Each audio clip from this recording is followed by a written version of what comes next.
थोड़ा समय की कमी है।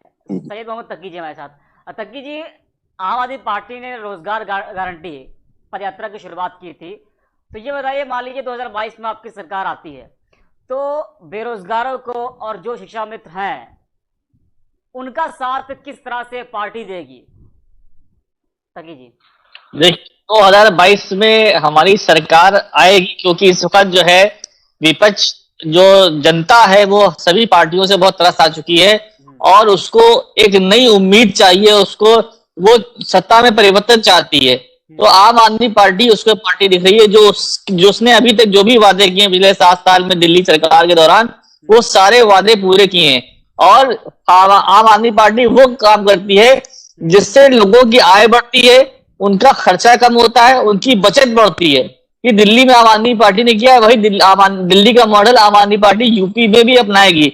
और हम एक छोटा सा गाना है, जो तुमको हो पसंद वही काम बात करेंगे। तो जनता को जो पसंद है, जनता जो चाह रही है, हम वो काम करेंगे।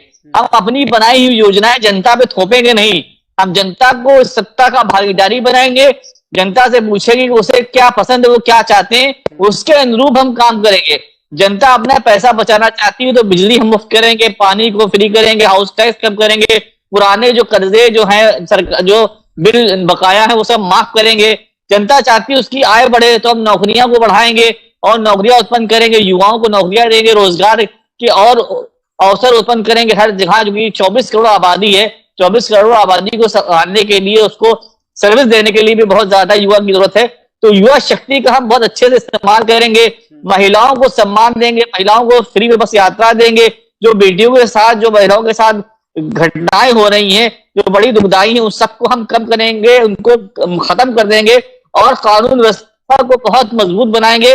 हम नई टेक्नोलॉजी का ड्रोन का इस्तेमाल करेंगे, हम जो है पुलिस विभाग को और कंप्यूटराइज करेंगे, उसमें टेक्नोलॉजिकली और उनको अपडेट करेंगे। हम पुलिस लोगों कर्मचारियों की तनख्वाहें बढ़ाएंगे, उनका भत्ता बढ़ाएंगे, ताकि वो सही से अपना सेवाएं पा सके। हमारा A to Z जो भी काम होगा, जो भी हम करेंगे, वो जनता को केंद्र बिंदु में रख के करेंगे, जनता के लिए ही करेंगे। हमारा कोई कार्य ऐसा नहीं होगा जो हम अपने MLA को या अपने नेता को, अपने लोगों को पैसा कमाने के लिए करें। हम सारा काम जो करेंगे A to Z वो जनता के लिए होगा, जनता की आय बढ़ाने के लिए, जनता को सुविधा देने के लिए, जनता की जिंदगी को आसान करने के लिए और उनको और सुविधा देने के लिए हम प्रतिबद्ध हैं। और वही काम करेंगे जो दिल्ली में किया है केजरीवाल जी ने, वही काम संजय सिंह जी यहाँ करेंगे। ये मैं आपको आश्वासन देना चाहता हूँ, ये प्रतिज्ञा है मेरी। ठीक है, ये हमारा। खेम सिंह जी, अभी जैसे कि आप सुन रहे थे इसके मेहंदी जी को, वो कह रहे थे कि जो है 25 साल की उम्र में शिक्षा मित्र बने, और आज 1.5 लाख में तमाम शिक्षा मित्र ऐसे हैं जिनकी उम्र 50 साल की हो गई है, 45-50 साल की उम्र हो गई है। महज 10 से 15 साल का वक्त बचा है, रिटायरमेंट का वक्त आ जाएगा। तो क्या आपको लग रहा है कि सरकार को ये मौका मिल रहा है और सरकार चाह रही कि जो है समय करीब आ जाए रिटायरमेंट का, उसके बाद उसको ये कहने का मौका मिल जाए कि साहब अब तो उम्र आ गई है? जी सर, ऐसा है कि मैं वही तो आज सोच रहा था कि, और वही मैं कहना चाहता हूँ कि जिस तरीके से अभी 2000-4000 बढ़ने की हमने सुनी है, हम किस किस सरकार से लड़ेंगे? कभी हम मतलब बेफिक्र होके मतलब अपना काम करेंगे। एक तरफ से जीवन को मतलब आखिरी हमारे जीवन के 10-15 साल बच्चे हैं, हम औसतन 50 की उम्र है, तो आप लगा लीजिए कि 10 साल का समय बच्चा है।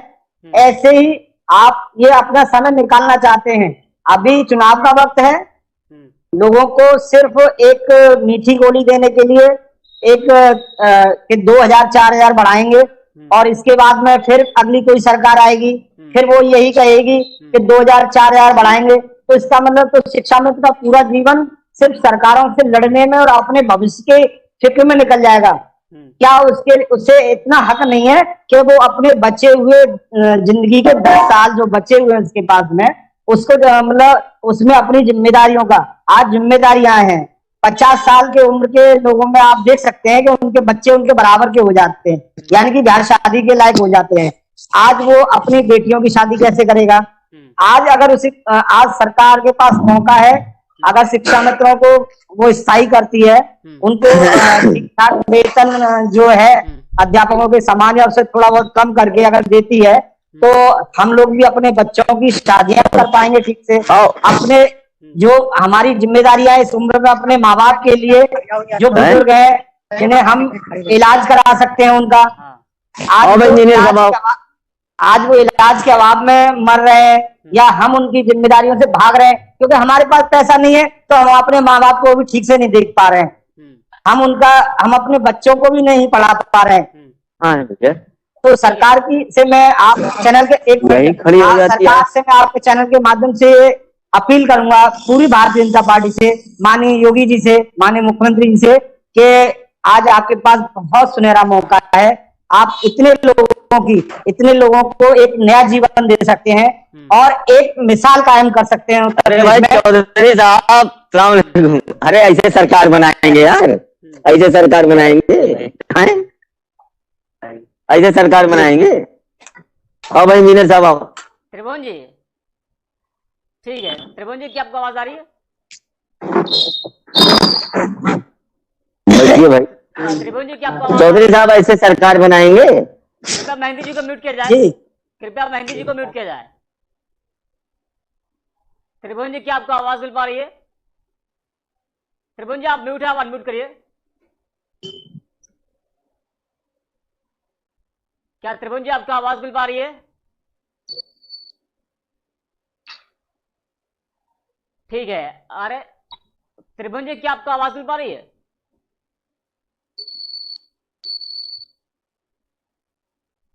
ठीक है। खेम सिंह जी, सवाल आपसे ये पूछेंगे कि तमाम सरकार के चैलेंजों को आप लोगों ने स्वीकार किया है, तो क्या आपको लग रहा है कि सरकार ने जो जो कहा वो आप लोगों ने किया? तमाम सरकार ने टेट, सुपर टेट और जो कट ऑफ था वो भी सब, सारे जितने भी चैलेंजेस थे उन सभी को आपने स्वीकार किया है, तो क्या आपको लग रहा है कि चैलेंजेस स्वीकार करने के बावजूद भी सरकार हमारा साथ नहीं दे रही है और जिस तरह से जो है समायोजन निरस्त किया गया था उसको फिर से हम लोग को सहायक अध्यापक नहीं बना रही है, तो चुनाव का समय, तो क्या आपको लग रहा है कि सरकार मेहरबान होगी?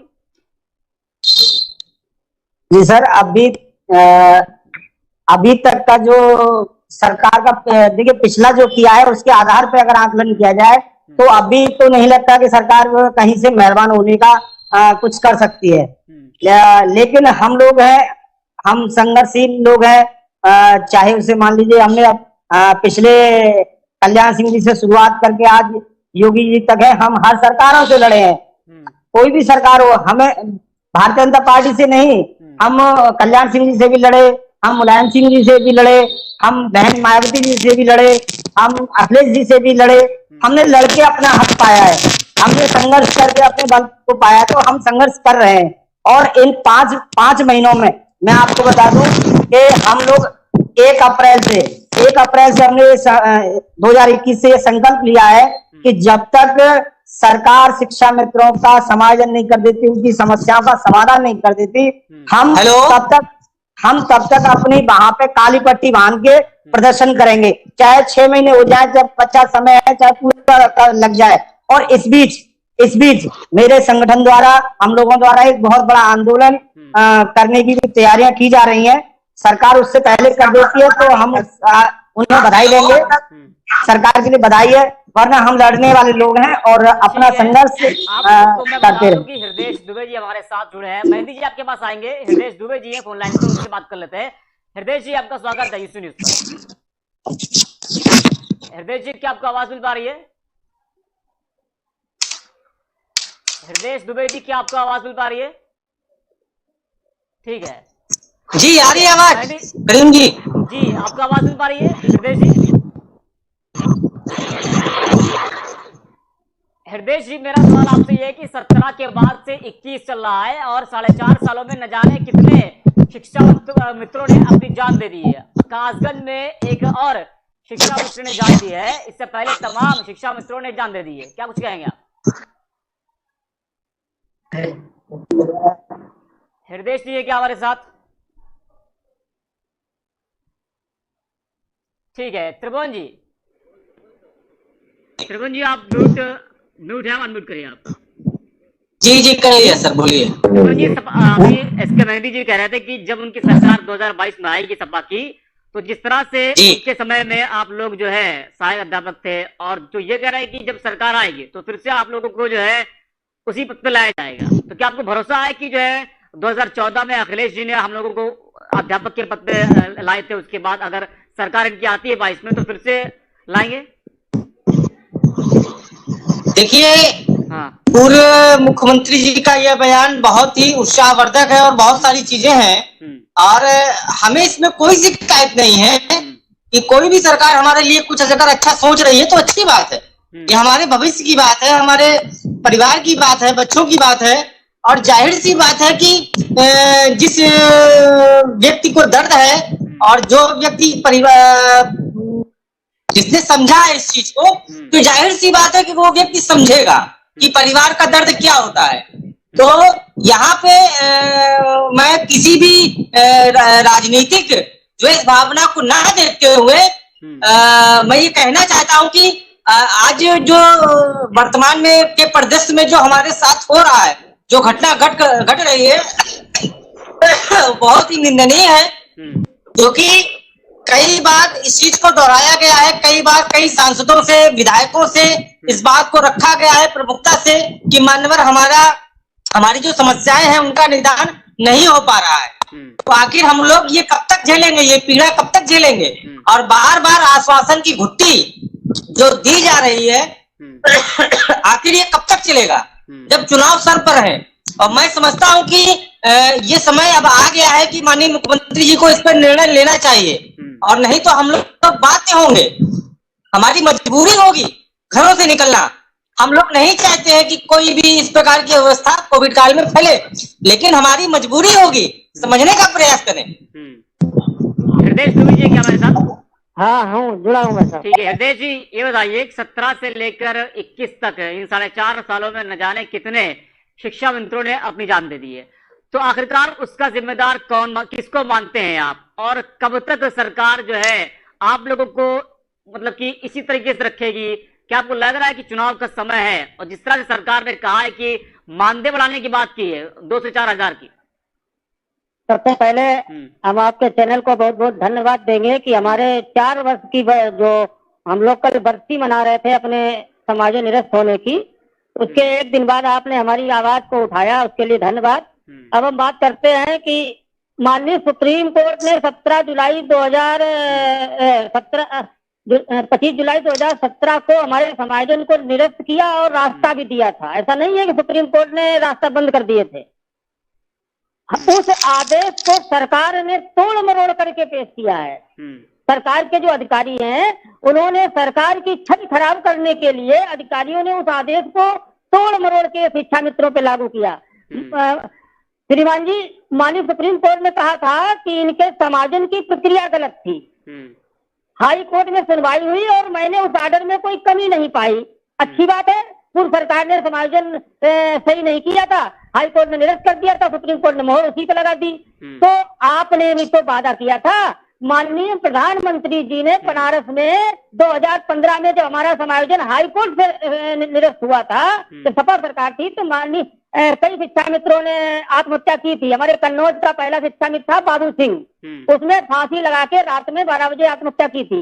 तब प्रधानमंत्री जी ने उसकी मृत्यु को अखबार में पढ़ के कहा था कि हमारे शिक्षक मित्र धैर्य रखें, परेशान ना हो, हमें विश्वास है कि राज्य सरकार, उस समय सपा की सरकार थी, राज्य सरकार कोई रास्ता निकालेगी। और मैं भी बात करूंगा राज्य सरकार से, अगर कोई हमारे लायक मदद होगी वो भी मैं करूंगा। लेकिन जब सुप्रीम कोर्ट में हम लोग गए और वहां से 2017 में फिर हारे, तब से आज तक माननीय प्रधानमंत्री जी ने एक शब्द नहीं बोला। उनका एक शब्द बोलना, हम शिक्षा मित्रों का भले कुछ ना मिले, उनका एक शब्द बोलने से हम लोगों के घाव पे मरहम लग जाएगा श्रीमान जी। और एक बात कहना चाहता हूँ आपके चैनल के माध्यम से कि माननीय योगी आदित्यनाथ जो इसमें मुख्यमंत्री हैं, 2015 में जो हमारा समायोजन निरस्त हुआ था, तो आप हमारे धरने में आए थे, आपने कहा था कि इस आंदोलन को कमजोर नहीं होने देना है और तेजी से आगे लड़िएगा, जो लड़ते हैं उन्हीं को मिलता है। और तब आप विपक्ष में थे, लेकिन जब आप सत्ता में आ गए तो आपकी बातें बदल गई, आपकी आवाज बदल गई। अब आप कहते हैं कि ये आंदोलन करते हैं, ये तो गुंडे हैं। मतलब आप विपक्ष में हैं तो हम आंदोलन करें तो अच्छा है, आप सत्ता में आ जाए हम आंदोलन करें तो हम गुंडे हो गए। माननीय मुख्यमंत्री माननीय प्रधानमंत्री से आपके चैनल के माध्यम से मैं कहना चाहता हूँ, शिक्षा मित्रों की धैर्य की परीक्षा ना लो। शिक्षा मित्र हर सरकार से लड़ा है, आपसे भी कमजोर नहीं है, लड़ना चाहता है आपसे, लेकिन कोरोना काल है, आपने कई प्रकार के रास्ता वो लगा रखे हैं, न अब तक लखनऊ और दिल्ली में शिक्षा मित्र दिखाई पड़ता। फिर भी हम लोग अभी निवेदन आपसे कर रहे हैं, आप हमारे सुप्रीम कोर्ट के ऑर्डर का पालन कीजिए। अभी आपने एक हमारे भाई से पूछा था कि माननीय शिक्षा मंत्री जी कहते हैं कि हम कभी कोर्ट नहीं गए। हम कभी कोर्ट नहीं गए सरकार के खिलाफ। हमारे भाई ने आपको नहीं बता पाया, मैं सुन रहा था, मैं आपको बताना चाहता हूँ। 68,500 भर्ती में एकल बेंच के ऑर्डर पर सरकार भर्ती कर लेती है, और वही 69,000 भर्ती में एकल बेंच के ऑर्डर हमारे पक्ष में आया था, उसके खिलाफ सरकार डबल बेंच गई, डबल बेंच से सुप्रीम कोर्ट गई, यहाँ तक कि हमको नेस्ता नाबूद कर दिया। सुप्रीम कोर्ट ने कहा था कि जितने ट्रेड पास शिक्षा मित्र हैं इनको उम्र में छूट दो, बैठक दो अनुभव का। ठीक है, आपने आप नहीं सर, थोड़ा और आपकी अपनी बात रखना चाहता हूँ। हाँ, तो हमारी जो हमको बैठक और उम्र में छूट तो आपने दिया, लेकिन टेट के बाद एक सुपर टेट और लगा दी। हमारा शिक्षा में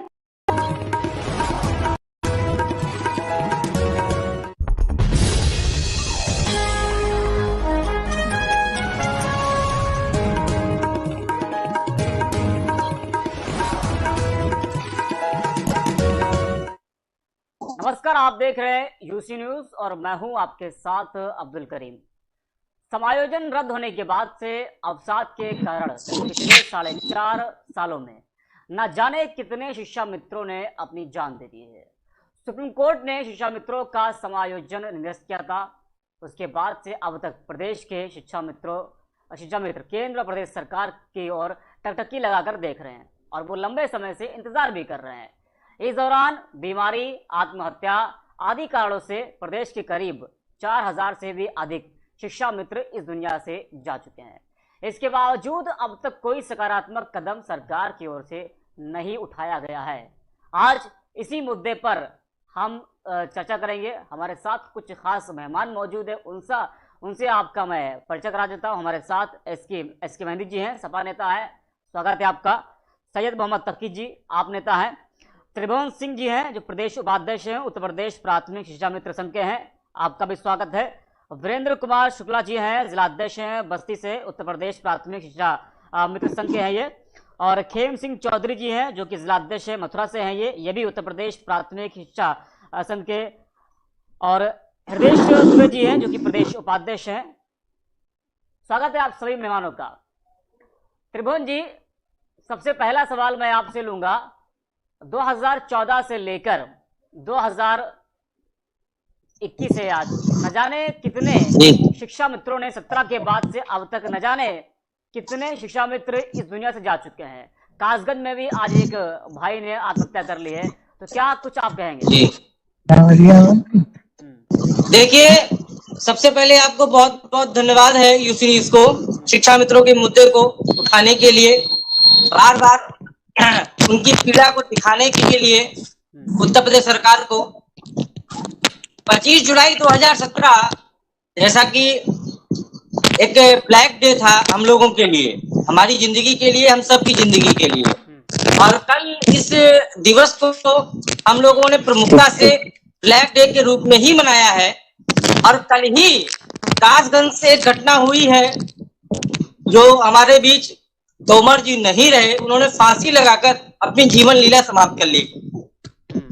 इसके पहले आपने देखा था सहारनपुर से एक घटना घटी थी, वहां के भी एक शिक्षा मित्र ने फांसी लगाकर अवसाद में आकर अपनी जीवन लीला समाप्त कर ली। तो आखिर ये समस्याएं कब तक ऐसे चलती रहेंगी और उत्तर प्रदेश सरकार के आला अधिकारी और उनके अफसर, उनके नेता क्या कर रहे हैं, इस बात की समीक्षा की जानी चाहिए। सवाल इस बात का है कि 25 जुलाई 2017 से लेकर अब तक लगभग ये 14वीं घटना है फांसी की। इसके अलावा कम से कम 2000 से अधिक लोग अवसाद में आकर अपनी दम तोड़ चुके हैं, अलग अलग कारणों से। किसी को अटैक पड़ा है, किसी कोई बीमारी से ग्रसित होकर अपनी जो है जान गंवा चुका है। तो इस प्रकार के जो आंकड़े आ रहे हैं संगठन के पास, जिसको लेकर के मैंने प्रमुखता से तमाम टीवी चैनलों में, मीडिया में भारतीय जनता पार्टी के सम्मानित नेताओं को, माननीय मुख्यमंत्री जी को, माननीय प्रधानमंत्री जी को हम लोगों ने भेजने का काम किया, लेकिन समस्याएं हमारी जस की तस बनी हुई हैं। वर्तमान में देखा जाए तो लगभग 6 महीने से भी कम समय बचा है उत्तर प्रदेश के चुनाव को। और आगे हम लोगों की जो रणनीति है, अब मैं उसको ओपन नहीं करूंगा, लेकिन वहीं दूसरी तरफ अयोध्या से संत श्रोमणी श्री राजूदास महाराज जी ने हम लोगों की समस्याओं को निराकरण करने के लिए एक किला उठाया है, तो हम लोग उनकी शरण में है इस समय।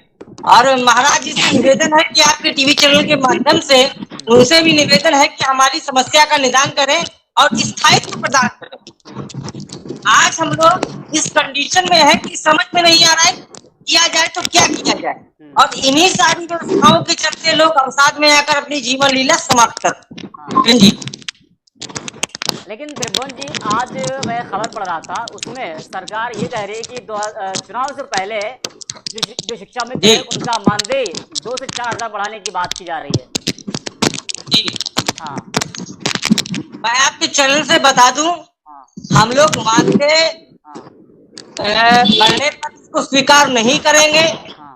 सरकार ने हमसे वादा किया था, माननीय प्रधानमंत्री जी ने वादा किया था कि आपकी जिम्मेदारी हमारी है और हम आपको स्थायित्व प्रदान करेंगे। और शिक्षा मित्र का आंदोलन पुनः शुरू हो सकता है, लेकिन हम लोग महामहिम योगी आदित्यनाथ जी के विचारों से स्पष्ट है कि वो हमारे लिए जरूर चुनाव आचार संहिता के पहले कोई स्थायित्व हल करेंगे। रही बात मानदेय की, तो मैं इस मानदेय का पूर्णतया शिक्षा मित्रों की जो भावनाएं हैं वो एक्सेप्ट नहीं कर रही हैं मानदेय को लेकर के। वो ये चाहते हैं कि हम लोग अब इस कंडीशन में आ गए हैं कि हमें मानदेय नहीं चाहिए, हमारी स्थायी व्यवस्था कर दी जाए, 62 साल की सेवा कर दी जाए, बीमा और मेडिकल की सुविधा प्रदान की जाए। हमें 2000 रुपए मानदेय बढ़ने से कुछ नहीं होगा, हमें हमारा सम्मान स्थायित्व चाहिए। और स्थायी समाधान के लिए उत्तर प्रदेश सरकार के पास कई सारे रास्ते हैं, कई सारी चीजें हैं जी। ठीक है। सैयद मोहम्मद तकी जी हमारे साथ जुड़े हैं, सपा नेता है। तकी जी, 17 में जो है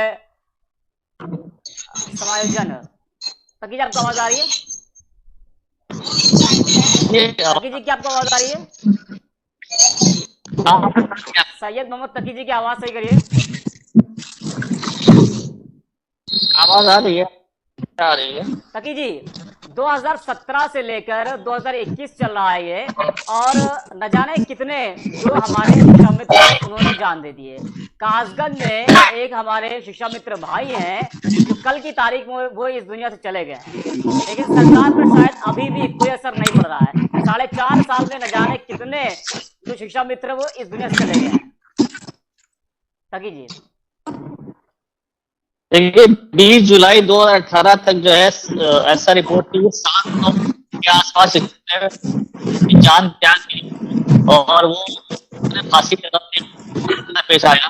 लगातार लोग जो है जो अपनी नौकरियों की मांग कर रहे हैं, किसी न किसी हादसे का शिकार हो रहे हैं या खुद अपनी जाने दे रहे हैं। मैंने कई बार कहा है कि जो ये बेरोजगारी है ये बड़ी खतरनाक है समाज के लिए, दो धारी तलवार जैसी। इसमें या तो आदमी अपनी आत्महत्या कर लेता है और जब उसका नहीं भरता, जब परिवार का पेट नहीं भरता तो आदमी जो है ना चाहते हुए अपराध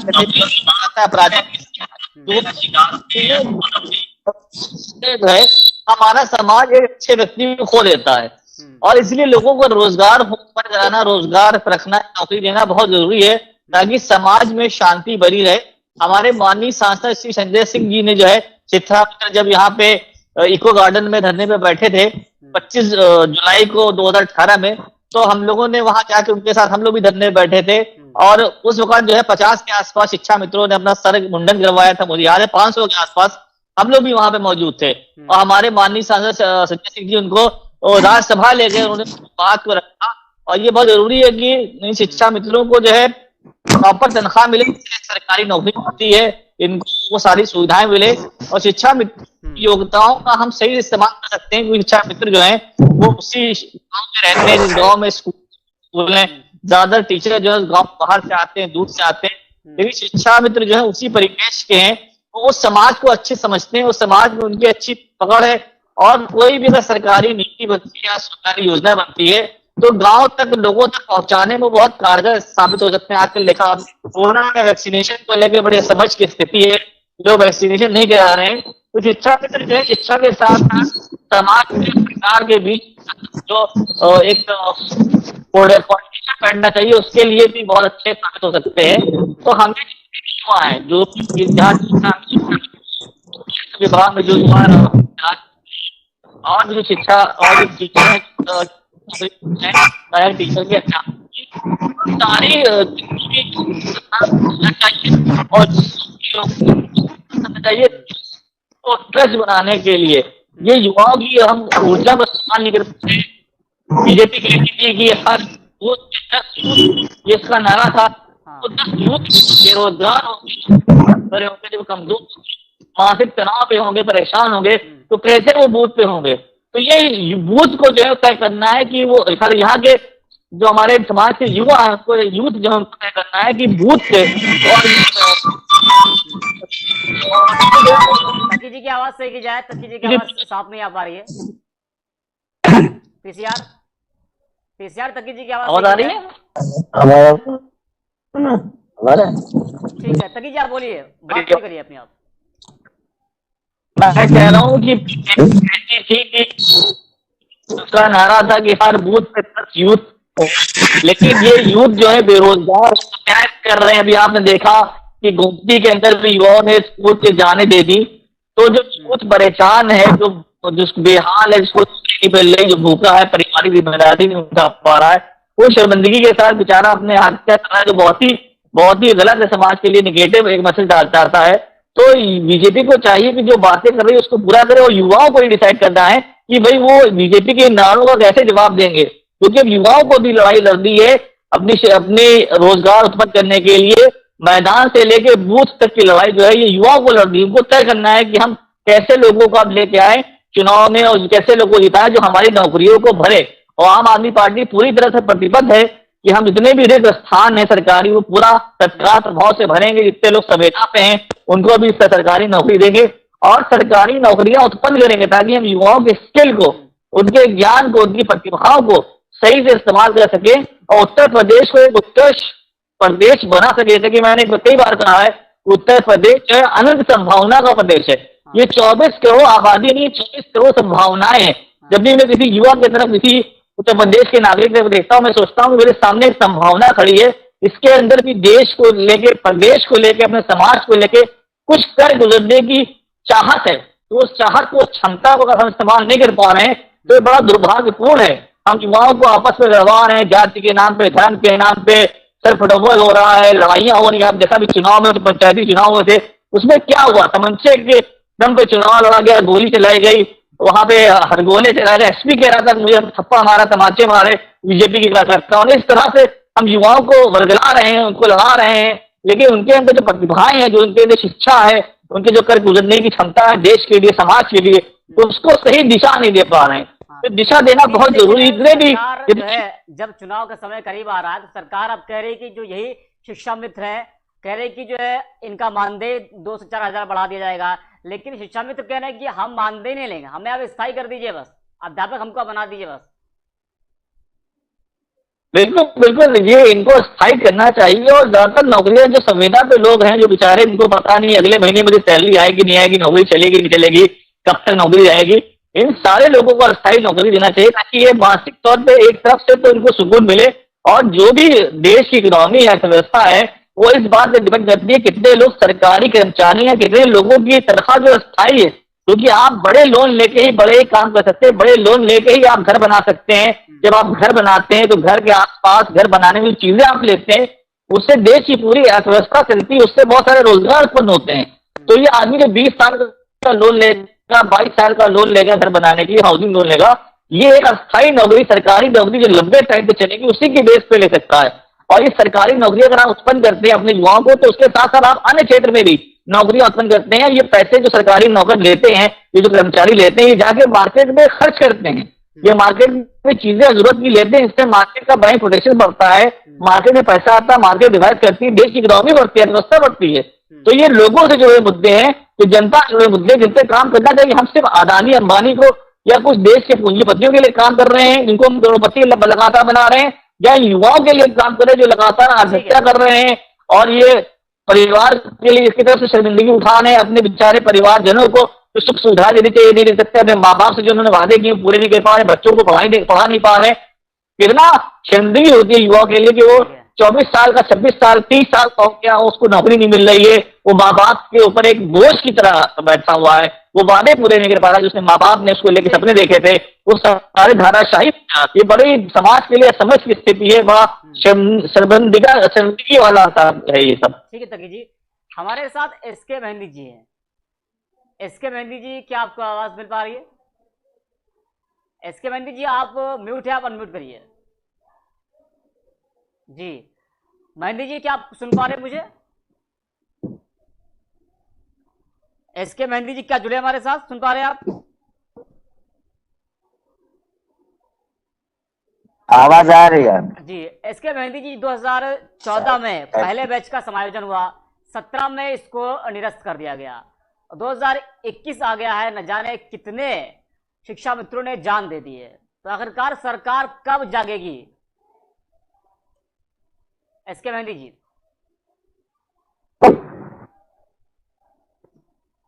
हेलो। हाँ हेलो। एसके मेहंदी जी, आपने सवाल सुना? जी जी जी जी, आप रिपीट कर दे तो बेहतर रहेगा, मैं थोड़ा सेट कर रहा था। 2014 में पहले बैच का समायोजन हुआ, 17 में इसको निरस्त कर दिया गया जब योगी जी आए। उसके बाद से अब तक 2021 चल रहा है, 4.5 साल का समय हो चुका है, और इन 4.5 सालों में न जाने कितने शिक्षा मित्रों ने अपनी जान दे दी है। कब सरकार जागेगी? सरकार तो इन शिक्षक मित्रों को लेकर, अध्यापकों को लेकर, प्रदर्शनकारियों को लेकर न पहले कभी गंभीर थी न है। मैं आपको याद दिलाना चाहूंगा 2017 में अखिलेश जी जब चीफ मिनिस्टर हुआ करते थे उत्तर प्रदेश के, तो इनको अस्थायी नौकरी देने का काम किया था मौजूदा सरकार ने। उस वक्त की हमारी पूर्ववर्ती सरकार थी, अस्थायी के अंतर्गत इनको नौकरी देने का काम किया था, और नौकरी चल रही थी, बहुत शानदार नौकरी चल रही थी। लेकिन जब 2017 का चुनाव आया, विधानसभा चुनाव, नेटवर्क इश्यू है, मेहंदी जी की आवाज क्लियर नहीं हो रही है।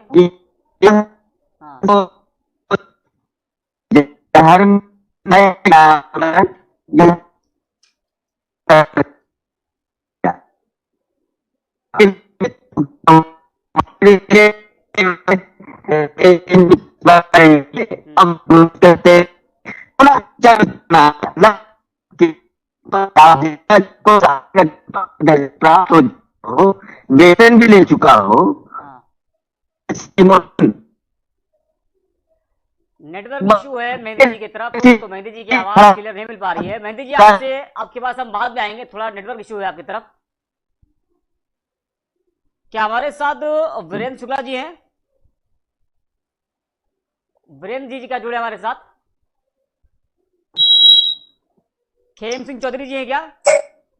जी सुन पा रहे हैं आप मुझे? जी नमस्कार सर। नमस्कार। खेम जी, ये बताइए कि 2014 में पहले बैच का समायोजन किया गया था, 17 में निरस्त कर दिया गया था, और 17 के बाद से न जाने कितने शिक्षा मित्र जिन्होंने अपनी जान दे दी है। तो आप लोग चाहते हैं कि आप लोग को स्थायी किया जाए, आप लोग को अध्यापक बना दिया जाए, लेकिन सरकार की तरफ से शायद कोई इशारा अभी मिल नहीं पा रहा है। जी ऐसा है। नमस्कार सभी, आपको नमस्कार सर, और सभी जो श्रोता हैं उनको नमस्कार। देखिए 2017 में जो समायोजन रद्द हुआ, वो मेरा मानना है कि सीधे सीधे भारतीय जनता पार्टी की लचर पैरवी के कारण हुआ।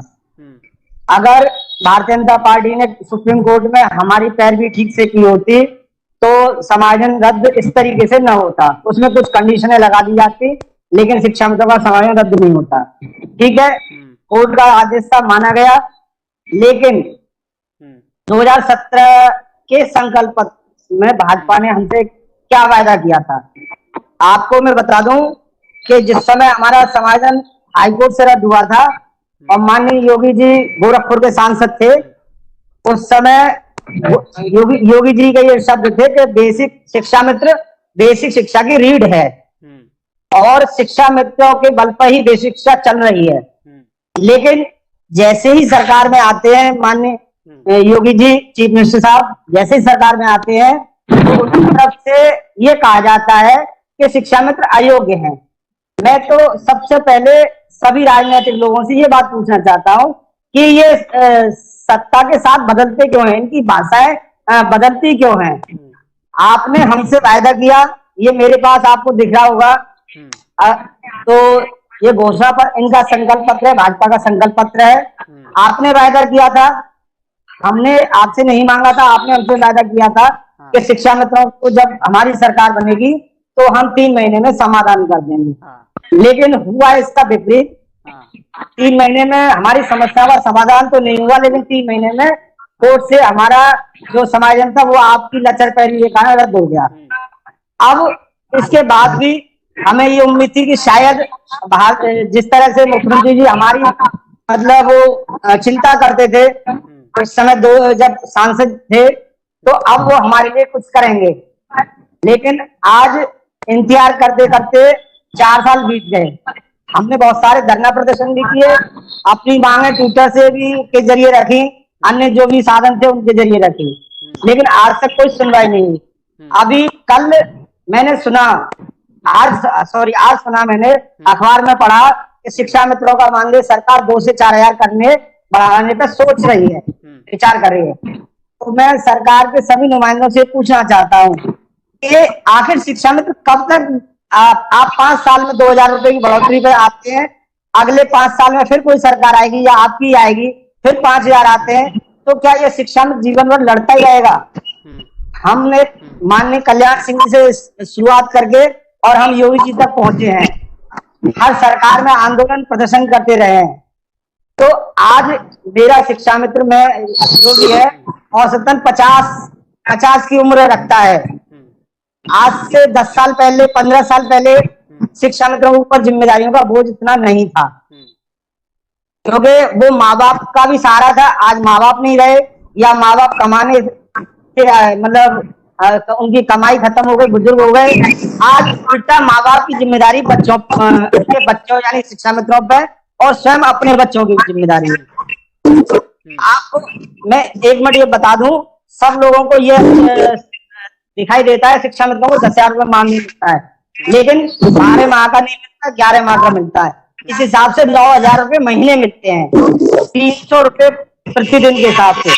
अब आप आज की महंगाई में जहाँ पेट्रोल 100 रुपये लीटर है, सब्जियां के भाव 50-100 रुपये किलो हैं, उस स्थिति में आप कोई भी पारिवारिक व्यक्ति ये अंदाजा लगा सकता है क्या वो 300 रुपये में अपना और अपने सिर्फ बच्चों का सिर्फ रोज की डेली की खाने की व्यवस्था, बीमारी नहीं कह रहा हूं मैं, बीमारी के ऊपर नहीं जा रहा हूं, कुछ अन्य सुविधाओं पे नहीं जा रहा हूं, क्या 900 रुपये में 50 रुपये लीटर का दूध खरीद सकता है?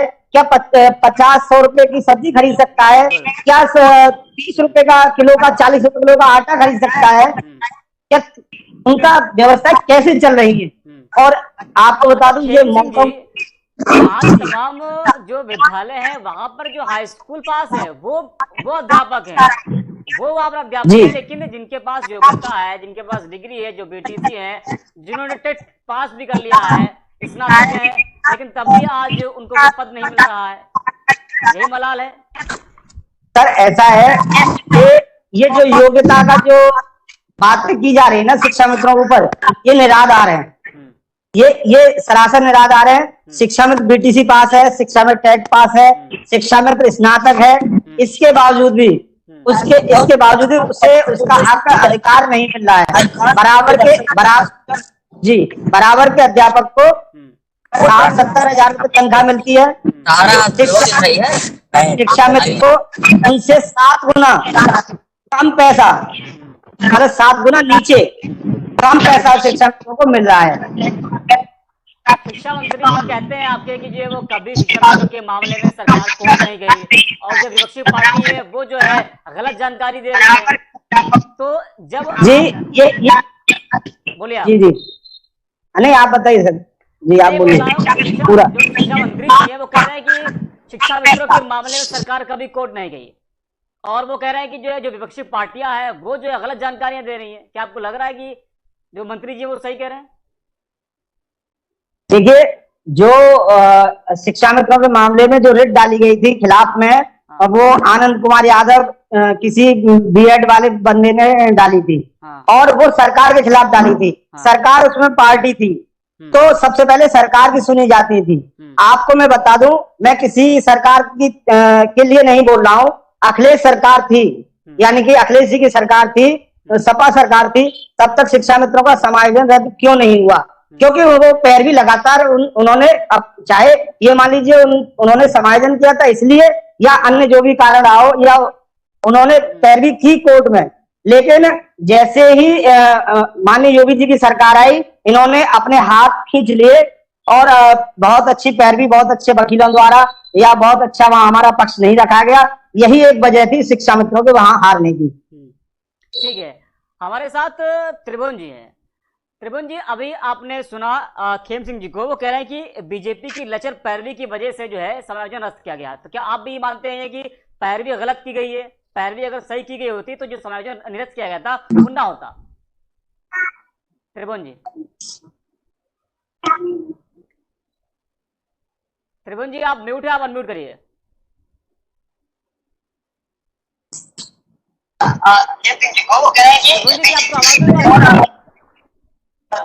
जी त्रिभुवन जी, अभी सुन रहे थे, वो कह रहे थे कि बीजेपी ने गलत पैरवी की। ये जाहिर सी बात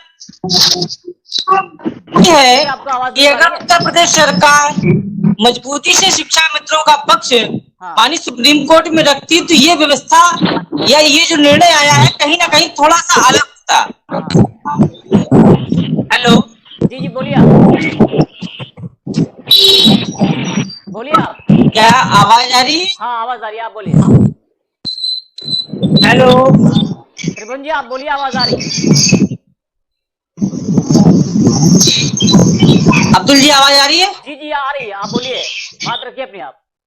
मैं ये कह रहा हूँ कि कहीं ना कहीं उत्तर प्रदेश सरकार की के अधिकारियों की ये नाकामी रही है, या उनका शिक्षा मित्रों के प्रति वो रवैया नहीं था जो पहले था। और जैसे ही सरकार बदली है, जाहिर सी बात है कि माननीय सुप्रीम कोर्ट में शिक्षा मित्रों की जो पैरवी की गई है बहुत ही उतनी अच्छी तरीके से नहीं की गई है, और जिसका परिणाम उन्हें 2 लाख शिक्षा मित्रों ने भुगता, और उनसे जुड़े लगभग 60 लाख परिवारों ने ये दर्द महसूस किया। आखिर सुप्रीम कोर्ट से फैसला आने के बाद सुप्रीम कोर्ट ने ये कहीं नहीं लिखा है अपने फैसले में कि शिक्षा मित्रों का मानदेय कम कर दिया जाए। सुप्रीम कोर्ट ने अपने फैसले में ये नहीं कहीं लिखा है, लेकिन उत्तर प्रदेश सरकार एक जीवन यापन देने के लिए एक ऐसी व्यवस्था कर सकती थी कि शिक्षा मित्र जो है आराम से अपने बच्चों का भविष्य और अपने माँ बाप का और अपना आराम से उनका भरण पोषण कर सकता था।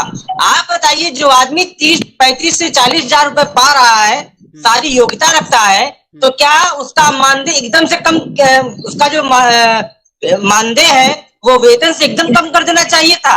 नहीं करना चाहिए था। मेरी समझ से अगर योगी सरकार 30 से 35 हजार रुपए भी कर देती तो ये शायद समस्याएं नहीं आती। और मैं आपके टीवी चैनल के माध्यम से निवेदन करता हूं और अपील करता हूं कि माननीय योगी जी, आज हमारी समस्याओं को आपने देखा, समझा, माननीय प्रधानमंत्री जी ने भी देखा। आज अगर आप हमारा मानदेय बढ़ाकर 35 हजार रुपए और 62 साल की सेवा, बीमा और मेडिकल, ये सारी सुविधाएं अगर हमें प्रदान कर देते तो हमें आपसे कोई शिकायत नहीं है, हमें किसी प्रकार की कोई शिकायत नहीं है। लेकिन आपने जो वादा किया था उस वादे को यथाशीघ्र पूरा करें। आप देख रहे हैं कि लगातार अवसाद के चलते कई घटनाएं हुई। इधर पंचायत चुनाव में लगभग 230 से अधिक शिक्षा मित्रों ने अपनी जान गंवाई, वहीं हमारे सहायक अध्यापक भी हताहत हुए, एवं अन्य डिपार्टमेंट के लोग भी हैं, मनरेगा के हैं, रोजगार सेवक हैं, आंगनवाड़ी हैं, कई लोगों ने अपनी जान गंवाई। और मैं आपके टीवी चैनल के माध्यम से एक अपील और करता हूं कि माननीय मुख्यमंत्री जी ने ट्वीट करके ये जानकारी दी थी कि जितने भी शिक्षा मित्र पंचायत चुनाव में एक्सपायर हुए हैं, खत्म हुए, शहीद हुए हैं, उनके परिवारजनों को एक एक सदस्य को नौकरी दी जाएगी और 30 लाख रुपए दिया जाएगा। लेकिन माननीय योगी जी ने, उनके अधिकारियों ने, योगी जी की गलती नहीं, उनके अधिकारियों ने एक ऐसी व्यवस्था बनाई कि मात्र 145 शिक्षा मित्रों को लाभ दिया गया है और जिन लोगों ने अपनी जान गंवाई है आज उनके परिजन सड़क पर भूखों मर रहे हैं। और मैं जल्द ही उनके परिजन को ले जाकर के मुख्यमंत्री आवास के सामने खड़ा कर दूंगा और कहूंगा कि अब आप माननीय मुख्यमंत्री जी से कहूंगा कि इनके साथ न्याय करिए। आखिर इनको न्याय कैसे मिलेगा? इन्होंने जो एक आदमी था कमाने वाला वो भी गंवा दिया और उनके परिवार वालों को कुछ मिला भी नहीं। तो आपके टीवी चैनल के माध्यम से निवेदन है कि उनके परिवार वालों को जल्द से जल्द एक नौकरी दी जाए जिसकी घोषणा तत्कालिक रूप से की जाए। ठीक है, वीरेंद्र कुमार शुक्ला जी क्या हमारे साथ? वीरेंद्र कुमार शुक्ला जी जुड़े हैं क्या? अच्छा, क्या हमारे साथ हृदय दुबे जी है? जी हृदय जी, क्या आपको आवाज मिल पा रही है? हृदय जी आप म्यूट है, अनम्यूट करिए आप, ताकि जी आपके पास आ रहे हैं। बस एक मिनट। हृदय जी क्या हमारे साथ? ठीक है, सही है। हमारे साथ एसके मेहंदी जी हैं।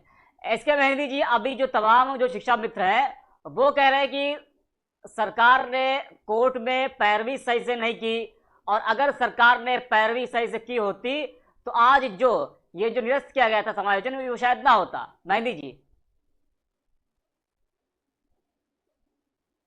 एसके मेहंदी जी आप म्यूट है, आप अनम्यूट करिए। मेहंदी जी आप म्यूट है, आप अनम्यूट करिए। हेलो मेहंदी जी, हेलो, जो तमाम शिक्षा मित्र हैं वो ये कह रहे हैं कि कोर्ट में सरकार ने सही से पैरवी नहीं की थी। अगर सरकार ने सही से पैरवी की होती तो समायोजन निरस्त ना होता। मैं आपको बता दूं करीम साहब, सरकार शिक्षा मित्रों को लेकर न कभी गंभीर थी न और आज है। आज जब शिक्षा मित्र दर दर की ठोकर खा रहे हैं, अपने रोजगार के हैं, अपनी मांग को लेकर सरकार के प्रतिनिधियों से लगातार मिल रहे हैं, फिर भी ये सरकार गंभीर नहीं है। सरकार तो, अब आपसे मैं एक बात आपको बैक में ले जाना चाहता हूं। जब उत्तर प्रदेश के मुख्यमंत्री माननीय अखिलेश यादव जी हुआ करते थे, जिनके दिल में गरीबों के लिए, मजदूरों के लिए, मजलूमों के लिए एक पीड़ा है, दर्द है, जिन्होंने हमेशा जीवन स्तर बेहतर देने का काम किया है, उसी क्रम में शिक्षा मित्रों को इन्होंने नियमित रूप से सहायक अध्यापक बनाने का काम किया था। अगर आप बैक में जाएं, आप स्टडी करें तो आपको ये बात निकलेगी आगे कि अखिलेश जी ने इन सारे लोगों को एक इनकी योग्यता के आधार पे एक सम्मानित जीवन देने का काम किया था। अपनी कैबिनेट की मीटिंग में तमाम सारे प्रावधानों को इकट्ठा करके, अपने सारे सिस्टम को एक मैनेज करके, और इन सारे लोगों को जो लगातार मानदेय पर काम कर रहे थे, इनको एक वेतन देने का काम किया और एक सम्मानजनक जीवन दिलाने का काम किया। लेकिन ये जब सरकार बनी 2017 में योगी आदित्यनाथ जी की, तो इनके स्टैंडिंग काउंसिल और इनके पैनल ने, क्योंकि स्टैंडिंग काउंसिल चाहे जिस तरीके से सरकार की पूर्ण नियोजित साजिश के तहत जिस तरीके से शिक्षा मित्रों को प्रोत्साहित प्रताड़ित और सरकार के लोग, चाहे वो प्रमुख सचिव बेसिक शिक्षा हो, चाहे निदेशालय के तमाम बड़े अफसरान हो, और भी तमाम जो वर्किंग कमेटी इनकी रही हो एजुकेशन डिपार्टमेंट की, ये मौन साधना में थे। ये सिर्फ दर्शक बनकर इन सारे प्रकरणों को देखते रहे, और गंभीरता से अगर पैरवी किया होता, गंभीरता से इन मसलों को, इन सारे लोगों के प्रकरणों को आप गंभीरता से लिए होते तो शायद ये स्थिति ना होती। अब आप ही बताइए करीम साहब, एक सामान्य जीवन जीने वाला जो व्यक्ति होता है, उसके घर की अगर उसके घर का अगर खर्च 20 से 25 हजार रुपया होता है, उसको आप लाके 2-4 हजार रुपये पटक दीजिए, वो क्या करेगा? वो तो पढ़ा लिखा भी है वो मोदी जी वाले पकौड़े की दुकान में नहीं लगा सकता है भाई। योग्यता के आधार पे उसका समायोजन होना चाहिए ना। अब आप देखिए जितने शिक्षा मित्र हैं, इन्होंने अपना लंबा जीवन दे दिया समाज की बेहतरी के लिए। ये जब 24-25 साल के उम्र के थे, 20-22 साल की उम्र के थे, तब ये शिक्षा मित्र हुए। आज इनकी उम्र लगभग 50 साल। मैं आपको एक और जानकारी दे दूं, हो सकता है आपको जानकारी। इस वक्त उत्तर प्रदेश में जितने शिक्षा मित्र हैं, उनकी अगर औसत अगर आयु निकाली जाए तो वो 50-55 के बीच में है। अब आप बताइए साहब, 25 साल इन्होंने लगातार दे दिया। क्योंकि हम समाजवादी लोग लगातार लोगों के बीच में जाते हैं, काम करते हैं, पता करते हैं। मैंने गांव-गांव जाकर लोगों की वेदना सुनी है, पीड़ा सुनी है और उनकी आयु के बारे में भी आकलन किया है। हमारे मुख्यमंत्री जी अखिलेश यादव जी इस प्रकार को लेकर बहुत गंभीर थे और आज भी गंभीर हैं। और उन्होंने कहा है कि आने वाले 2022 में जब समाजवादी पार्टी की सरकार बनेगी तो इनको नौकरी देकर कंपनसेशन के साथ, ये जो बीता हुआ समय इनका बीता है, एसके मेहंदी जी, क्या जो इनको नौकरी देने का काम किया जाएगा। मैं आपको बता दूं एक बात, ये सरकार जो मौजूदा सरकार है, ये सरकार नौकरी देने वाली सरकार नहीं है, ये सरकार तो नौकरी लेने वाली सरकार है। ये सरकार झूठ बोलकर सत्ता में आई है। आपको याद होगा 2017 में भारतीय जनता पार्टी के लोगों ने कहा था मेरी सरकार बनी तो हम 15 लाख रुपया देंगे, 2 करोड़ लोगों को रोजगार देंगे और आपकी फसल का दुगना दाम देंगे। लेकिन सरकार हर मोर्चे पर फेल है। सरकार के पास ना कोई कार्यक्रम है, ना कोई एजेंडा है। आज शिक्षा मित्र जिस परेशानी में अपना जीवन यापन कर रहे हैं, जिस तरीके से उनकी पीड़ा सुनने वाला कोई नहीं है, हम समाजवादी लोग उन सारे शिक्षा मित्रों के साथ हम खड़े हैं। और आने वाले दिनों में जब सरकार बनेगी तो एक बार पुनः हम उनको नौकरी देकर आंसू पोंछने का काम करेंगे। एसके मेहंदी जी, जो सपा ने वादा किया है कि पहली कैबिनेट में अगर सरकार बनती है तो पहली कैबिनेट में रोजगार मिलेगा, रोजगार कई लाख रोजगार सरकार देगी। क्या आपको लग रहा है कि सबसे पहले इन शिक्षा मित्रों को उसमें शामिल करना चाहिए, क्योंकि आप ही की सरकार ने इनको सहायक अध्यापक बनाया था? और क्या 2022 में जब आपकी सरकार आएगी तो क्या आप इनको वापस लाएंगे? देखिए जनहित में देखिए जनहित में तो हम समाजवादियों का इतिहास रहा है कि जब हम सत्ता में होते हैं तो जन कल्याणकारी काम करते हैं और जब विपक्ष में होते हैं तो सड़क से लेकर सदन तक हम लड़ने का काम करते हैं। समाजवादी पार्टी के मुखिया आदरणीय अखिलेश यादव जी ने स्पष्ट आप लोगों से, मीडिया के लोगों से कहा है कि मेरी जब सरकार बनेगी तो सबसे पहले जितनी लंबित नौकरियां हैं, जितनी रोकी गई भर्तियां हैं, इन सारे लोगों को नौकरी देने का काम करेंगे। बिजली के मुद्दे पर, आम आदमी की बेहतरी के मुद्दे पर, कानून व्यवस्था के नाम पे, शिक्षा के नाम पे, बिगड़ती खेती के नाम पे और तमाम सब न जाने कितनी जन कल्याणकारी योजनाएं जो पिछले 4 वर्षों से लगातार ठंडे बस्ते में बंद है। किसी किस्म का कोई जन कल्याणकारी काम नहीं हो रहा है। जितनी जन कल्याणकारी योजनाएं चल रही थी उनको इस सरकार ने ठंडे बस्ते में डालने का काम किया है। पुनः एक बार इन सारे कामों को हम शुरू करके एक बेहतर उत्तर प्रदेश बनाएंगे, उत्तम प्रदेश बनाएंगे। इसी आशा के साथ ये शिक्षा मित्रों के साथ अभी भी समय है, ये योगी सरकार कुछ ऐसा कर दे कि इनका जीवन कम से कम चलता रहे। हर जनता को। ठीक है मेहंदी जी, थोड़ा समय की कमी है। सैयद मोहम्मद तकी जी हमारे साथ। तकी जी, आम आदमी पार्टी ने रोजगार गारंटी पदयात्रा की शुरुआत की थी, तो ये बताइए मान लीजिए 2022 में आपकी सरकार आती है तो बेरोजगारों को और जो शिक्षा मित्र हैं उनका साथ किस तरह से पार्टी देगी?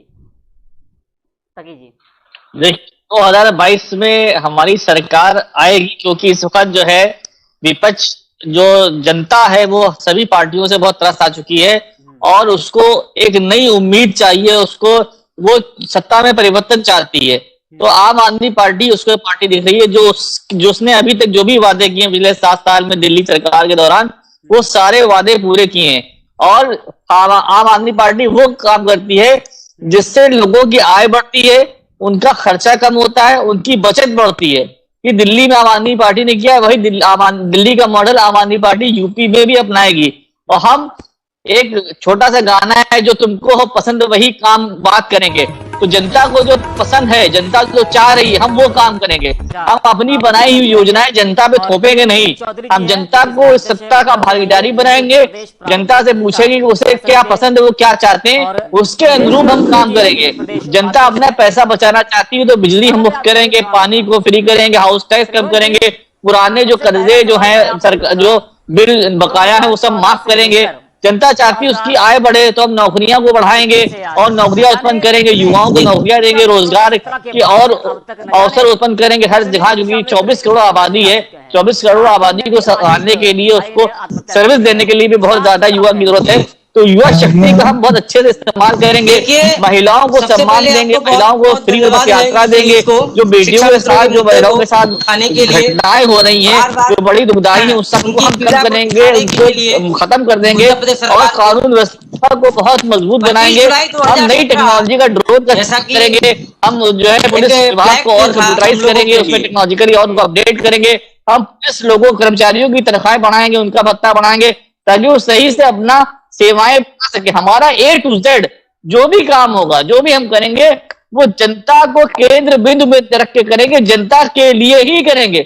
हमारा कोई कार्य ऐसा नहीं होगा जो हम अपने MLA को या अपने नेता को, अपने लोगों को पैसा कमाने के लिए करें। हम सारा काम जो करेंगे A to Z वो जनता के लिए होगा, जनता की आय बढ़ाने के लिए, जनता को सुविधा देने के लिए, जनता की जिंदगी को आसान करने के लिए और उनकी और सुविधाएं देने के लिए हम प्रतिबद्ध हैं। और वही काम करेंगे जो दिल्ली में किया है केजरीवाल जी ने, वही काम संजय सिंह जी यहाँ करेंगे।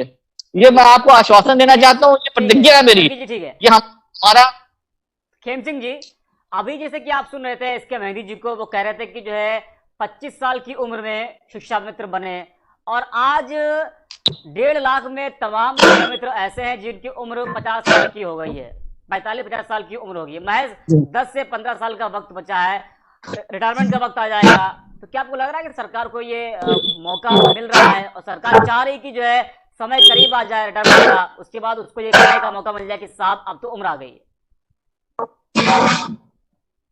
जी सर, ऐसा है कि मैं वही तो आज सोच रहा था कि, और वही मैं कहना चाहता हूँ कि जिस तरीके से अभी 2000-4000 बढ़ने की हमने सुनी है, हम किस किस सरकार से लड़ेंगे? कभी हम मतलब बेफिक्र होके मतलब अपना काम करेंगे, एक तरफ से जीवन को